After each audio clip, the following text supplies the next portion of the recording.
ATL ল্যাবের ছাত্রবৃন্দ। আমার নাম প্রতিম বিশ্বাস, আমি অষ্টম শ্রেণীতে পড়ি। আমার নাম সায়ন ঘোষ, আমরা এটিএল ল্যাবের ছাত্রবৃন্দ। আমার নাম সুজিত হালদার, আমি 8-এ পড়ি, আমরা এটিএল ল্যাবের ছাত্রছাত্রী।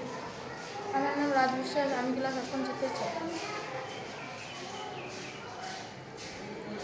আমরা এখানে যে সার্কিটটি তৈরি করেছি এর মূল কারণ হলো যখন বাড়িতে অচেনা ব্যক্তি কিংবা অন্য কেউ, আমরা যাকে চিনি না, চোর কিংবা ডাকাত, তাকে ঢুকলে যাতে আমরা এটা বুঝতে পারি যে বাড়িতে অন্য অচেনা কেউ ঢুকেছে।